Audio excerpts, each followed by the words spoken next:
Bloomberg interviewed Bessent on global trade in he's in Buenos Aires, Argentina.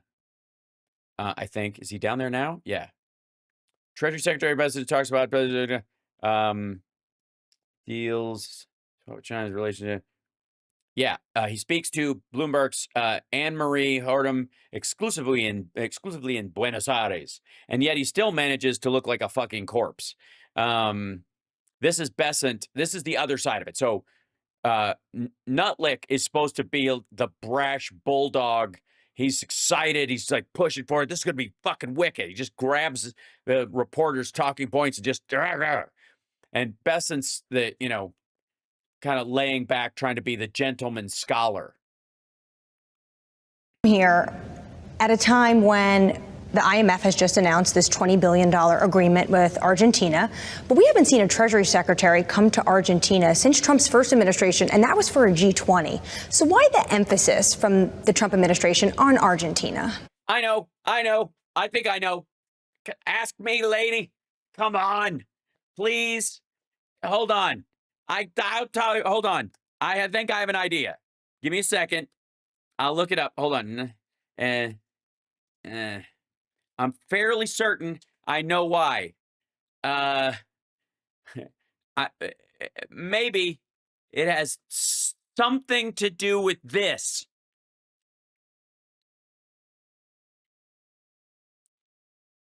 I think this is probably why everybody in the Trump administration looks at Argentina and goes, "What's not to like?" I think half the people in there are like, my grandfather used to vacation there.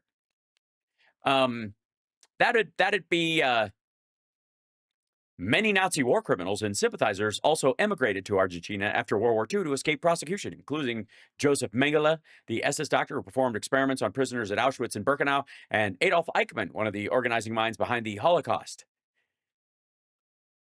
I mean, that explains the "Make Argentina Great Again" thing, don't you think? Hold on, I got to move my chat over. Wait.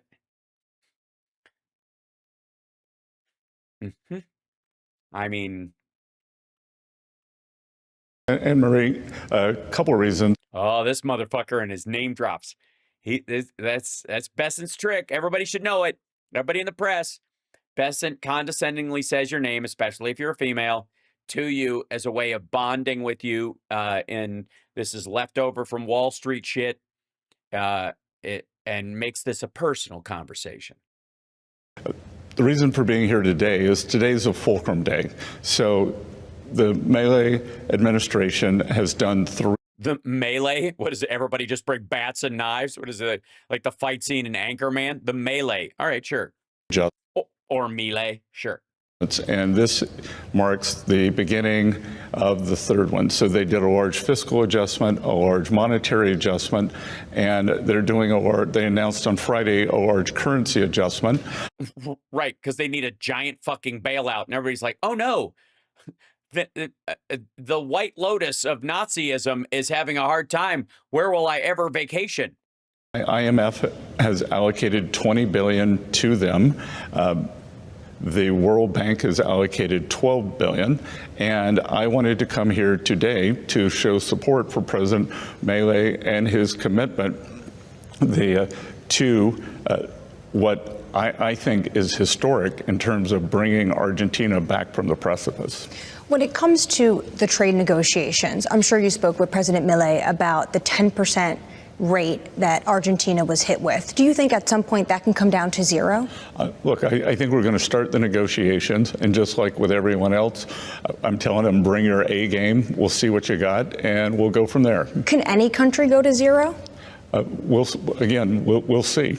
I don't know what's going to happen with the negotiations because we've got a whole box of things we've got to overcome: tariff, non-tariff trade barriers, currency manipulation, and subsidization. We've got a whole box of things. A box of things. of labor and facilities. So there's a big menu there. There's been an early focus on Latin America writ large from the Trump administration in the first 100 days.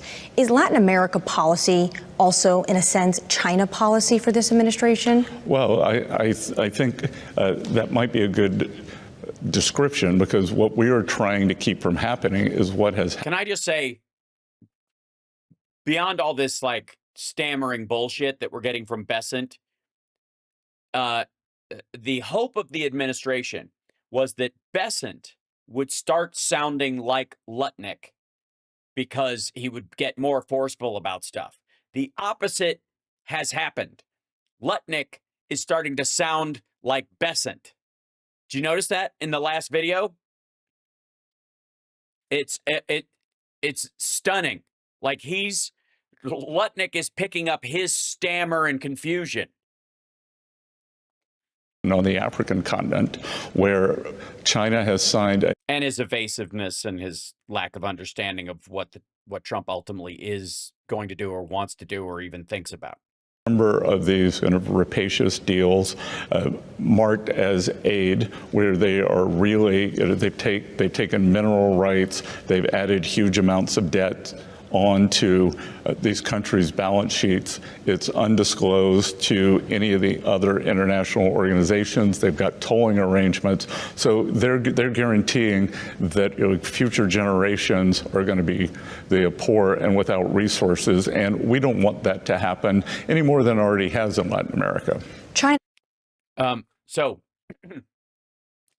interventionism in South America, financially by the U.S. So all those funds we cut off, USAID, all the State Department funds that they cut, that Doge has been chopping at, basically what he's saying is we need to jumpstart that shit and make sure that we're in these countries. He's basically coming back to all these countries with quiet checks. They moved USAID under the State Department, and they're having Bessent fucking bring in checks like it's like people have won a telethon raffle. As a foreign exchange swap with Argentina. He's a greasy Mnuchin. What? Oh, greasy. Where's greasy Mnuchin? I see. This guy's powdered Mnuchin. Yeah. Just add gin and tonic. Would you consider a credit line directly from the United States? That's not under consideration in terms of, so they have an $18 billion credit swap in RMB. Argentina, under the previous Peronist government, drew down $5 billion, and that will remain outstanding. The Chinese showed very good faith effort after the announcement, or in conjunction with the IMF. Oh, fuck me. Dude, spit it out. Stop trying to turd polish. The Chinese beat you to it.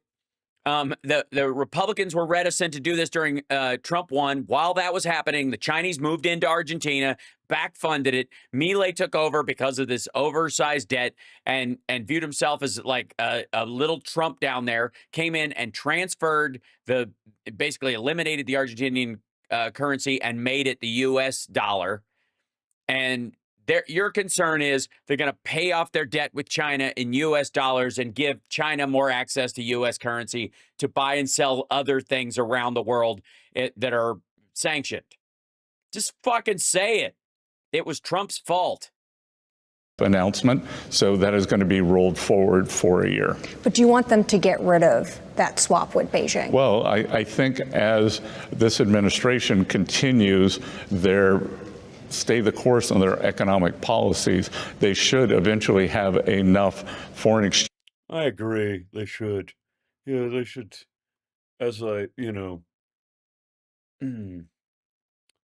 When's golf?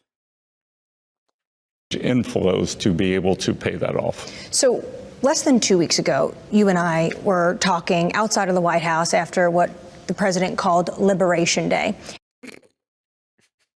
Oh, yes. Liberation Day. We have it has its own theme song. Oh, hello there.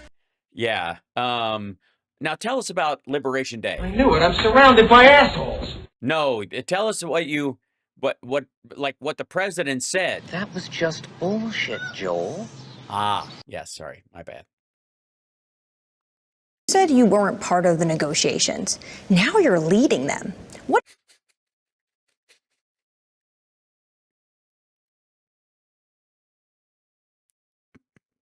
What happened? What the shit? You listen to that again, kids. God damn. Day, and you said you weren't part of the negotiations. Now you're leading them. What's changed in these past? Gee, I don't know, guys. Can you guys think of anything that's changed in the last couple of weeks that would give people, I don't know, a lack of a sense of security around the decision making and who's in charge of what the fuck is going on? Good God. This is days. No. What I said was I didn't construct the actual Tariff rates. The tariff rates. right. So you wouldn't be in charge of the policy because that's where the rubber would hit the road, and that's where the decision making would come from. Who did? Well, we have great economists at the White House that have come up with a magic formula that they saw in a movie about counting cards. Always been part of the tariff policy. I had been focusing on tax. Maybe you want to talk about that later. That's going very well. And now... No, it's not. With the trade negotiations. Yes, it was. You're right. It was Navarro, but that was who was whispering in Trump's head. Lutnick was the guy who was like coordinating the paperwork. Both of them are fucking morons. I'm going to be part of that, and the president has hit a 90-day pause button, and we... Really? Is it right next? Was he did he want a Diet Coke and he pushed the wrong fucking button? You know what? Here, I have a 90-day pause button too. Yeah. Yeah. Pause that, motherfucker. Moving quickly with many of our most... It sounds like Malkovich, you mean? I was not in charge. Fuck-faced. All right, sorry. Important trading partners. So we had Vietnam in last week. We had Japanese in on Wednesday, South Korea next week. So it's going to move fast. You mean all the countries we don't need to have tariffs with at all if we want electronics that are made by our partners and people we can trust? Dummy. That's not progress. The fact that you have to have trade negotiations with Japan and South Korea, this isn't fucking 1989, dum-dum. And but the important thing for your viewers to know is we're setting up a process, and yeah, we're setting up now you're setting up a process. What would that process actually be? I don't know. We're still setting it up. We're setting up a process. Jesus. Going to run that process. It's going to be orderly, and at sure it will. the end of the day, especially for the most important. No, stop, ma'am. I don't mean to do your job for you. You seem capable and very smart. But you can't tell me you're going to come up with a plan and then a process, and that the process will be orderly, and not tell me what the fucking process is so I can gauge whether or not it can indeed be done in an orderly fashion or fucking not.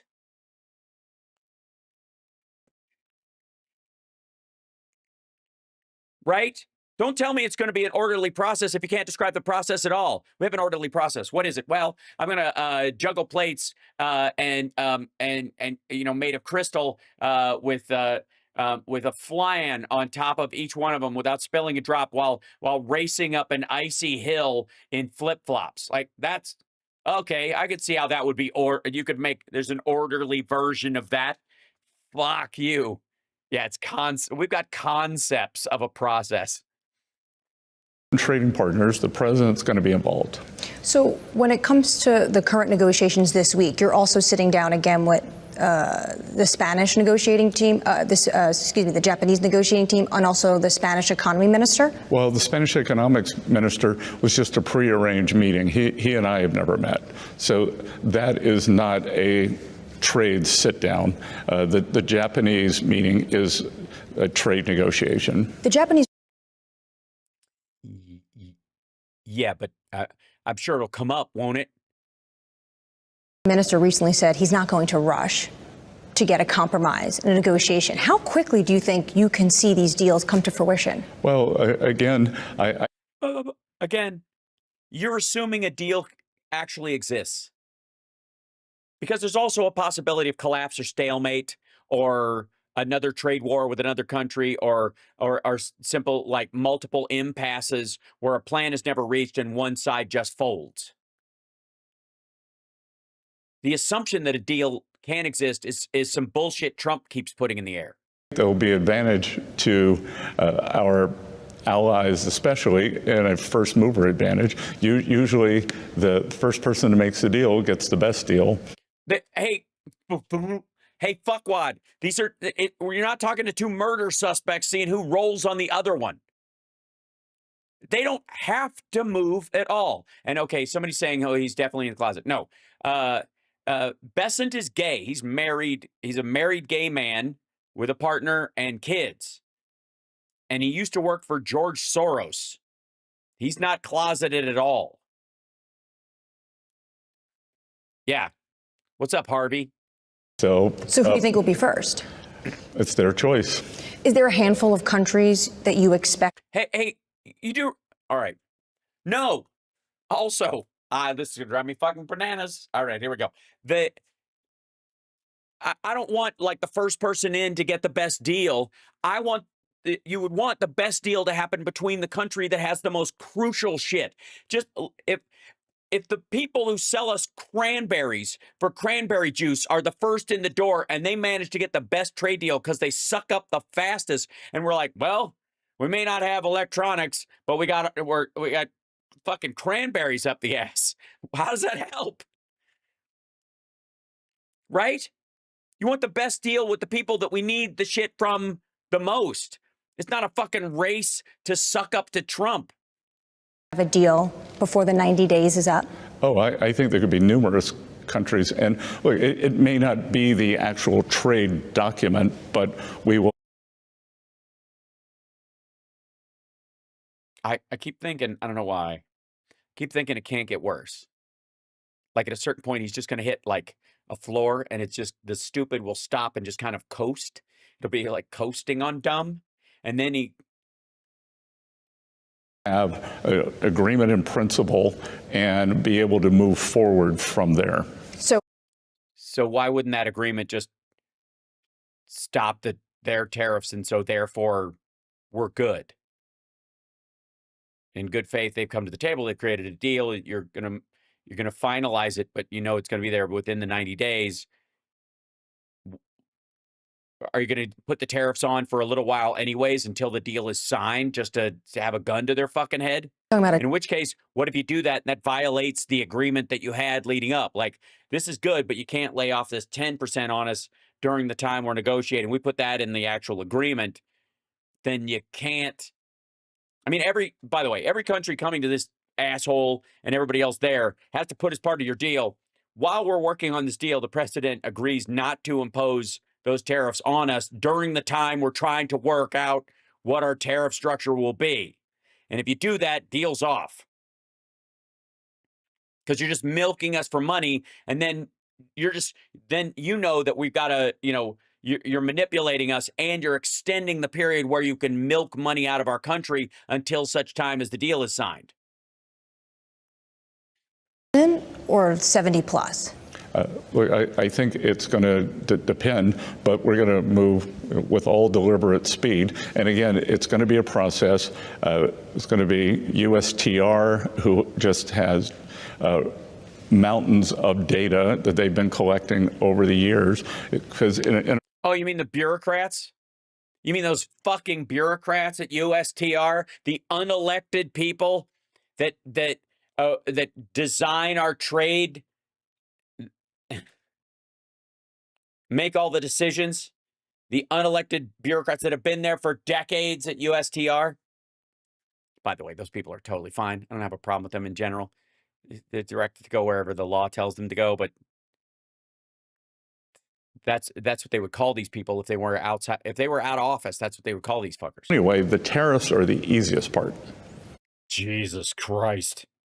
So a country with high tariffs, you can just say, okay, this, get rid of it. It's the non-tariff trade barriers that are more insidious, more difficult to spot, and it's probably going to take a little longer to exercise those demons. When you said you weren't part of the rates in that chart that the president held in the Rose Garden, is he taking a maximalist approach? Neil Dudder recently wrote that President Donald Trump has cracked a lot of eggs, and now Scott Bessent, the Treasury Secretary, needs to make an omelet. Is that off the floor, apparently? View this situation right now? I view not giving away negotiating secrets on worldwide television as the essence of negotiating. Yeah, you know what the real essence of negotiating is, dickhead? Having actual leverage, having an actual strategy. We all know you can't give away what you want to do because you don't know. Because you don't know what the standard, you don't know what the baseline is, because Trump's all over the fucking map. You can't even begin a conversation with somebody that you can say, okay, yeah, we'll give you this, you give us that, we're cool, because Trump might fucking flip a coin or I don't know, drink the wrong Diet Coke and go, this smells like Argentina, and then shit starts all over again. We talked about getting deals done quickly with partners to then confront China together. When you're in these negotiations with trading partners, are you looking for them to offer up something to combat Beijing? Well, I think combat's an aggressive word, but look, I think now that we have the China tariffs in place, that they are going to want to have some protection from Chinese goods flooding their markets. Oh, I see. That's our secondary strategy. Are they really? Their big fear is cheap Chinese goods. The ones that we've normally bought, they're now going to have them all up in their systems, and that is worrisome. Why? Because they're going to lose their manufacturing base? Who the fuck are you talking about? What manufacturing base? China's business model is like from that Disney movie where It is. It's a lot. Yeah. For Nemo, right? The brooms are carrying the buckets. Like they're not going to stop manufacturing because Fantasia. And no, it's not. The U.S. has a tariff wall up, so those goods are going to go somewhere. Where do you think they're going to dump? Well, I think it depends on the good. Let me guess, Argentina? We have exemptions now, though, for electronics, so we still expect electronics to come into the United States with the smaller tariff rate, the fentanyl, 20%. But you were asking where are they going to dump? I think it will depend on what is the good. You know, higher value-added manufacturing goods, likely in Europe, Canada, in the G7, and then kind of more of the baubles and knickknacks in the global South. China's Commerce Ministry came out when the tariff rates were going above 100% and called it, quote, a joke. Has there been negotiations on any level between Beijing and Washington right now? Well, look, it'll come from... Yes. Fuck you. Well, fuck you. Well, fuck you. Fuck you. Fuck me. Fuck you. I'm going to have your job, shithead. You asshole. Top. President Trump, Chairman Xi have a very good relationship. And I wouldn't say that these are not a joke. So Hal or someone can answer this. We'll go to court for the tariffs. Is this true? Yes. Yeah, the biggest, this will happen in the courts because this emergency ruling is the question. Does it qualify as an emergency? And they will have to justify its emergency in short order. And they'll use the idea that there's a $1 trillion deficit worldwide for this, as opposed to China. And the idea is that just because we're buying more stuff than they're buying doesn't make it an emergency. It just means we have more money to buy stuff. And it's hard to make an argument that since our economy is doing better than everybody else's post-COVID, thanks Joe Biden, that we had more funds to buy more stuff. That's why. These are big numbers. I think no one thinks they're sustainable, wants them to remain here, but it's far from a joke. Well, they just say that the rate is so high, it's become a joke. Basically, does it just stop trade between Washington and Beijing altogether? Do you see a decoupling of these two economies? Well, maybe the trade minister has a different sense of humor I do, but I don't see anything funny about it. Okay, he does. God damn it. Hey, asshole, he doesn't mean joke as in a funny joke. He means joke as in ridiculous. As in Trump is a joke. Not he has a joke or he told a joke. That was it. That's his response. I don't think it's funny. That means you're a joke. That's how you become a punchline. Do you see a decoupling, though, between Washington and Beijing? There doesn't have to be. There could be. There's a big deal to be done at some point. It's coming. Shit or get off the pot.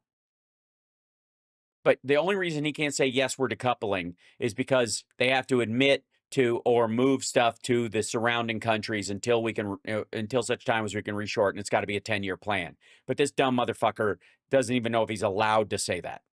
But look, what is different with China that is different in the history of trade that normally, if you go back to the big... Yeah, normally in the history of humankind, there aren't a lot of cheap electronics. I mean, if we're talking, from, us leaving the trees till now. Deals or the currency deals in the 80s, the Plaza Accord, the Louvre Accord, the Reagan auto deals, we were, our leading economic competitors were our military. All right, you dumb motherfucker. This is good. Hold on. They always make me do this. They always make me fucking do this. Hold on. I'll be right there. Dipshit.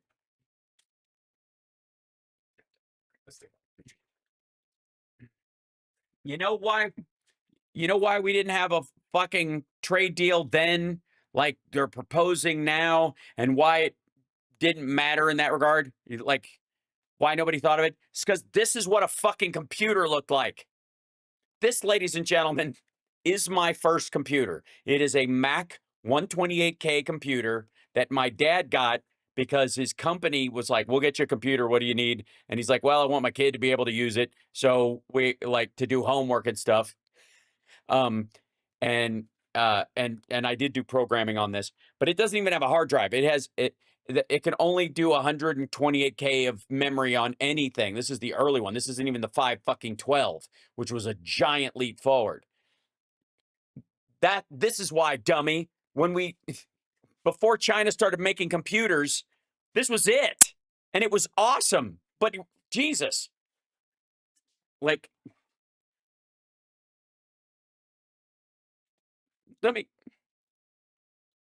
here's what we're talking about, stupid. This or this. Look at the fucking this, which has one jack on it. Just the facts, ma'am. Yeah. And then this. Look at the mouse plug on this thing, the serial port. Look at one of the greatest things ever, though. This guy right here, this thing. An audio port. Are you kidding me? So, little inside baseball. I guarantee Bessent doesn't know this, and it's a fucking shame. Do you know Apple got sued over the name Apple by Apple Records, by the Beatles company, right? They got sued. And let's see. I'm going to try. I should be able to bring it up. Yeah, hold on. So they got sued, and they had to agree to not make their stuff. Let's see. Yeah. Let's see. That's the old one. Hold on. I'm gonna have to find it.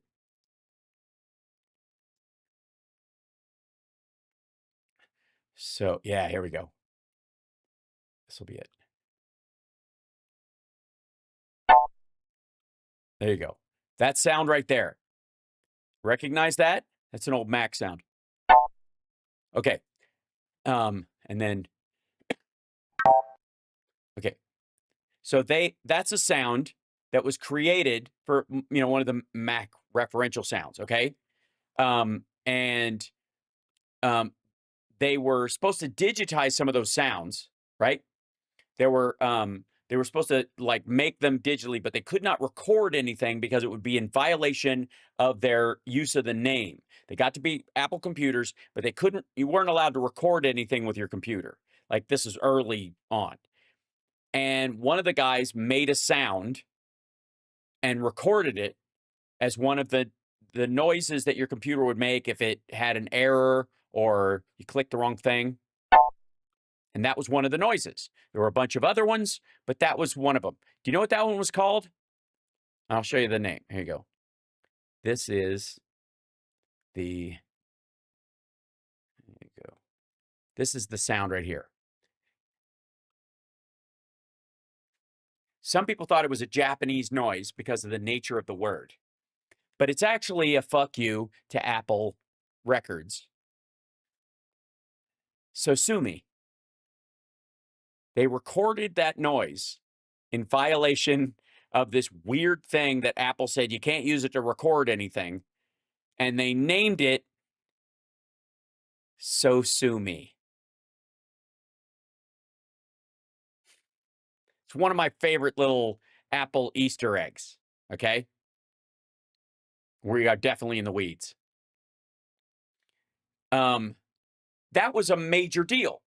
Apple is our first $1 trillion company and is one of the most powerful and worthwhile companies that's ever existed in the history of America. It beats all of the Rockefeller companies and all that kind of stuff in reach and impact and all that kind of stuff. Anything from the Industrial Revolution, like it's enormous and still around. And its history is American history. There's a lot that's very important about it. How it almost died under Gil Amelio. Bill Gates gave it some money, largely because he bailed it out because they were his R&D department. If it wasn't for Apple, Microsoft would have nothing to rip off to make Windows. So, but that was a part of the lawsuit about the name. So sue me. Isn't that awesome? So, you're welcome. God damn, I'm nerdy. And this dickhead has no idea. But in the meantime, he also has no fucking idea how any of this shit works. Allies. China is both our biggest economic competitor. Somebody said, Hal, would you take $10 for that computer? Not on your fucking life. That is my Mac. And it boots up. I've been tempted. Now we're going to really get nerdy. I'm tempted to get a one off of eBay that doesn't work, take it out, put a new screen in it, and put one of my like little offloaded AI Raspberry Pi computers in it, and make it like a AI computer just in that case. Just saying. How old is she? 1986, 85, 85, something like that. 85, 86. Trump had a colonoscopy. It's pretty much a brain scan for him. Yeah, and he's got to go back in. Make your graphics on it now. Yeah. So yeah. You've been an Apple developer since 83. You never heard that story? Really?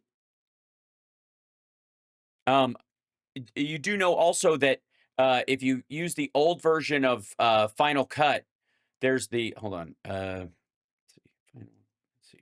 Final Cut.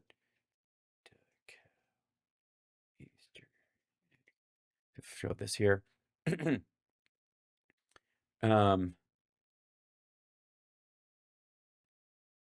see. Let's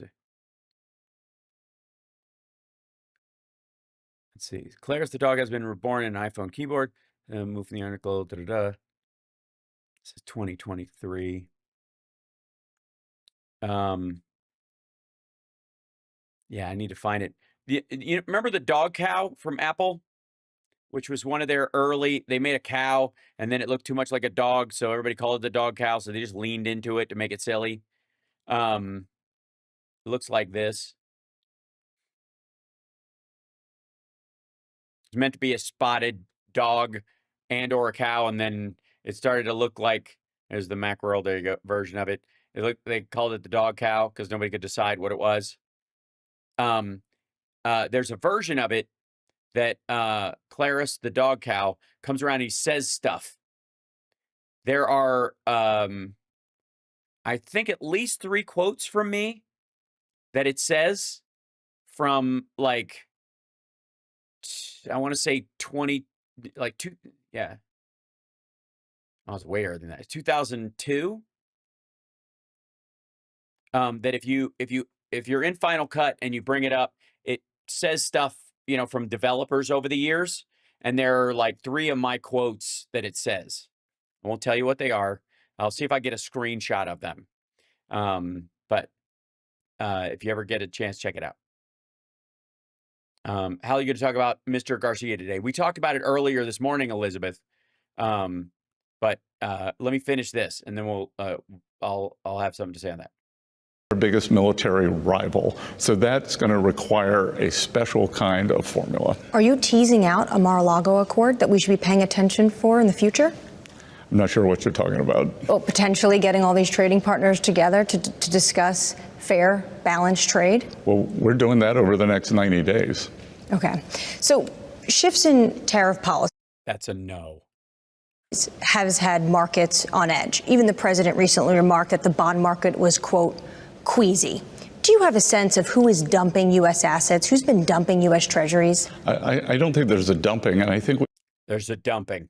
On the tick data, the dollar doesn't go down unless people are dumping shit. Either today or Friday, that actually foreign ownerships picked up. We had 3 big auctions last week, and on the longer end auction, 10-year, 30-year, we saw increased foreign competition. So I actually think this is one of those occasional VAR shocks that you get in the trading community. I think a lot of people got very leveraged, maybe out over their skis, and then you combine that with some real money selling, and you get these moves. So you don't think it's sovereigns, potentially it's hedge funds unwinding? I have no evidence that it's sovereigns. And look, Anne-Marie, not you. There he goes, using her name again. It's like his boardroom manipulation bullshit. The nature. I've never seen him do it with men, for the record. He only seems to say women's names like he thinks he read it in a book that, like, this is how you manipulate women, say their name. She is smiling after he said it. So, this idea of, like, man in power, gay or straight, if he says it, women go, oh, he said my name. Journalism is to create a headline that 10 days ago, when 10-year yields hit 390, said, well, Secretary Bessent got what he wanted. He got 10-year yields down, but it's the wrong reason. Now, I forget what they hit on Friday, maybe 440 something. We saw a 50 basis move last week in 10-year yields. At the same time, the dollar was weakening nearly 3%. How do you simultaneously look at that situation? It feels like investors are dumping U.S. assets. It's exactly what they were doing. And they were moving them to European assets because they thought the fucking market was going to crater. And they also knew that they would get a better rate locally because the Europeans were responding to these things. They couldn't, before they did reciprocal tariffs of their own or told Trump to go fuck himself, one of the things they could do was ease money going into their markets on the down low and go, hey, if you'd rather buy some of our bonds, we'll give you a better price on them. And long term, we're going to do some good stuff. But in the near term, America's going to be fucked by this dummy messing with the markets and wrecking stuff. It's probably safer over here. And they're more than likely right. Look, I've learned that not to look at what happens over a week, right? I, for better or worse, have lived through a lot of these things, and in trading, in one's personal trading history, it's the scar tissue that sticks with you the most. Yeah, the whole idea would be try not to create scar tissue. Exactly where I was standing in 1998 when the long-term capital, the debacle happened. That had nothing to do with anything other than a bunch of geniuses up in Greenwich who had too much leverage. So you're not concerned at this moment about the U.S. dollar or the U.S. Treasury losing safe haven asset? No, look, We're still a global reserve currency. we are still a global reserve currency. That we have a strong dollar policy. As much as Trump's trying to fuck that up. Dollar can go up and down. If you go and look back at President Trump's first term. Yeah, I'm still getting over scar tissue too, chat room. This motherfucker, I like the scar tissue from 2008 sticks with you more than the whatever happened that week. Well, when do you think you got shivved, you dumb motherfucker? I don't remember the exact number, but the dollar in 2017 went down, I can't remember, 7, 8, 9%, and then once the tax bill was done, took off for the remainder of his term. Have you spoken to the Fed at all about contingency plans, though, if financial stability risks flare up? Chair Powell and I have breakfast every week, and we discuss a wide range of things. And our staffs are always in contact. We have a markets room; they have a markets room. But and specifically, did we discuss some kind of a break the glass? I think we're a long way from that. So when was the last time you guys spoke? You had breakfast last week? We had breakfast last week, and it was an away game. I was over at the Fed. And no concern so far from the Fed chair on what he saw in the Treasury market? I think we would have heard from the Fed chair. I think we heard from Governor Collins. He did. He spoke over the weekend. Boston on Friday. We heard from Governor Weller today on his thoughts on what tariffs mean. So it seems like business as usual. When it comes to the Fed chair, his term is up. Yes, they are speaking at the normal times because they are scheduled. What they are saying, however, May 2026. So we're almost 12 months out from that. When are you going to start to think about, have these discussions with the president about who should lead the Fed? Well, we think about it all the time. I think when are we going to start the interviewing candidates? And that'll be sometime in the fall. In the fall, so about 6 months lead time. Yep. The U.S. Supreme Court recently came out with a ruling that the executive branch, the president, for now, could oust top officials at independent agencies. And that has some individuals in the market a little bit concerned about what this could mean for the independence of the Fed, which is really a cherished pillar of wanting to invest in America. Do you have any concern about potentially President Trump ousting Fed Chair Jay Powell or the independence of the Fed? Well, and Marie, I've repeatedly said the Fed has two duties, and I believe that monetary policy is a jewel box that's got to be preserved, and then they have regulatory policies, and I think we can have more of a discussion because the Fed is one among three bank regulators, and there's the Fed, controller of the currency, and the FDIC. So I think it's very easy. So why don't you just talk to the other two and get your leverage there and leave the fucking Fed alone? Oh, right, because it doesn't actually work that way. And they work in conjunction with each other. They coordinate.